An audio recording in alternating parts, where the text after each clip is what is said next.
Ама вие прекалявате с тия сериали. Ето аз се прибирам, жена ми седнала с приятелка. Не минавай пред телевизора, че тече новия сериал.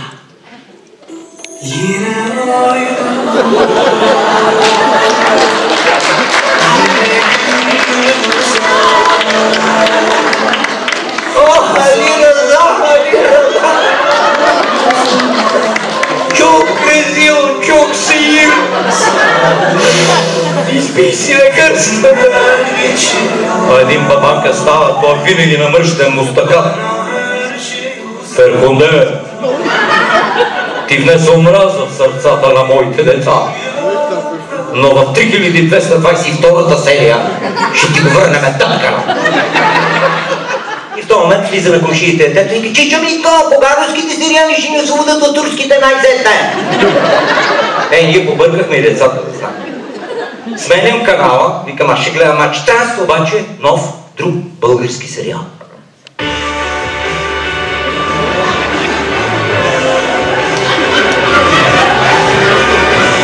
Смеете се, ма Георги Кадурин там продава един мол.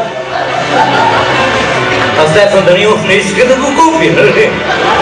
И она Елена се чуди на кой да прибере това. Ама му викам, Стефане, бе, как можа да напише с Богом с зъб? Сега трябва да ти викам Стефан Данилов. И на сериала да му викам Стефан Дом. Не върни! Господин Тоджаров, добре дошли в Пазарджик. Добре заварили на всички форти. Благодаря. Идва ли сте преди на участие в Пазарджик? Ще отговоря по-натовски. Many years ago. Даже не помня преди колко години. До година правя 40 години от първото стъпване на сцена. Така че смятам тепърва да идвам и в Пазарджик и да изненадам публиката с нещо ново. Хората от моето поколение ви познават, слушали сме ваши записи от касети. Преди години обаче нашата телевизия е насочена предимно към младата аудитория. Бихте ли се представили накратко? Накратко, роден съм миналия век, 1954 година. В моя чест руснаците тогава пуснаха танковете Т-54. Родил съм се в едно малко градче, край гранично Петрич, с квартали София, Скопие, Солун, сега ще вземем и Охрид. Моят град е известен като град на 100 милионера, така пишат по медиите, но това е лъжа. Само митничарите са над 300 души първа смяна, аз ги познавам лично. От тогава не съм спрял, като бях млад. Младите ме познаваха, сега ме познават и бебетата, но тези, които са на средна възраст, може би са нямали време. Затова искам да ги поздравя. Да им кажа, че духа ми е като на 18 годишен тинейджър и веднага да ги поздравя с една кратка история. Пазарджик, балове, май месец.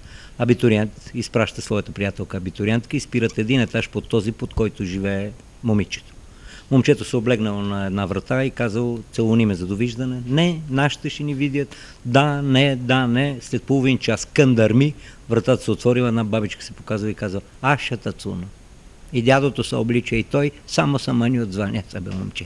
Уважавам младите и вярвам, че те ще стъпят здраво на краката си. Желая им щастливо, усмихнато, истинско, реално бъдеще. Не живота им да бъде реалити шоу. Благодаря ви за пожеланието. А сега бихте ли ни разказали нещо за този проект? Ние ви познаваме като участник по-точно в така нареченото one man show, нали? Какво представлява този проект, който е на сцена, на голяма сцена? Аз всяка година правя по един нов такъв, не може да го кажем проект, но вече като се осъществило, един комедиен спектакъл. Мразя думичката моно. Като се каже моноспектакъл, значи някой прави стереоспектакъл, друг квадроспектакъл. Това е един комедиен спектакъл. Всяка година пътуваме из България.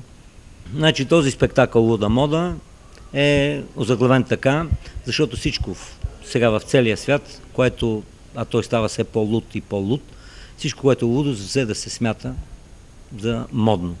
Аз разказвам за телевизиите, които гледаме, за политиците, журналистите, колегите, актьори, за това, което става вкъщи като взаимоотношения между съпруг, съпруга и деца, езика на българите, който се промени, как се веселим в различните видове заведения, показвам как различни танци танцуваме вече, че музиката е една, но сякаш всички са били в различни танцувални школи.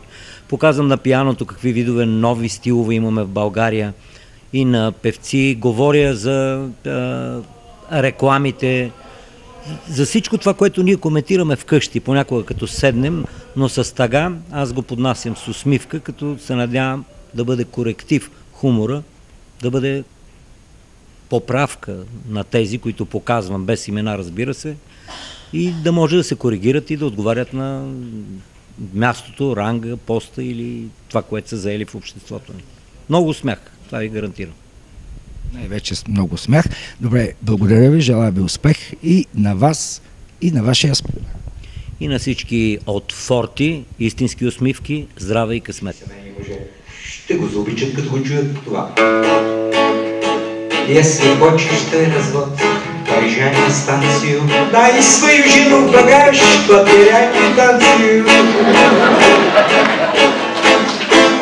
Совсем неплохо иметь 3 жены, но очень плохо с другой стороны. И не ми остава нищо друго, освен да поздравя Ивана, най-малките, които са тук, от първи клас надолу. Защото има и такива. Не съм чул бебе да изплаче все още. Хвала на такива родители, ако са довели бебе. Не му стискайте дълго време оста. Смеят се. Един баща, он е в Пазарджик център, те писаха по вестите. Жълтите за него. Чел вестник, за първи път детето си играл на пясъка. По-на време звънал на 112 и рекал: бързо елате, че детето, докато си играе, аз повече няма го извеждам, изяде 4 кофчики песък. И аз му си пак 2 бутилки литър и половина вода, защото не знае какво да правя. Сипете му и 2 кофички цимент да хапне и няма нужда да иде. В оригинален руски вариант пее една възрастна певица, един възрастен певец и едно малко момченце. Тайгър, тайгър.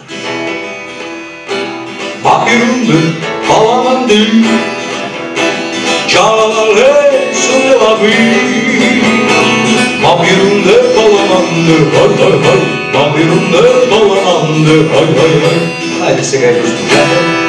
Sopranamento di bene, opinamento di bene. Papirunde palamande, papirunde palamande, хай-хай-хай. И малкото момченце да умине реда в програмата. Sopranamento di bene, sopranamento di bene. Papirunde palamande, papirunde palamande, хай-хай-хай.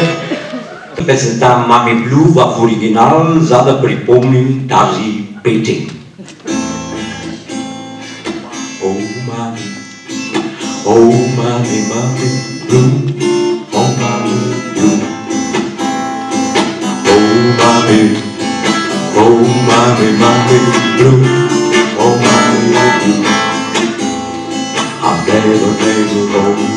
Сега ще изпълним Мами Блю, както изпълнявали в Румъния на румънски. Думай фачи си не рести ти тракута, ти ми шлара. Мами, мами, мами блю, мами, мами блю, мами, мами, мами, мами блю, мами, мами блю. А ти ми шлара, ти тракута, ти ми шлара, треледа.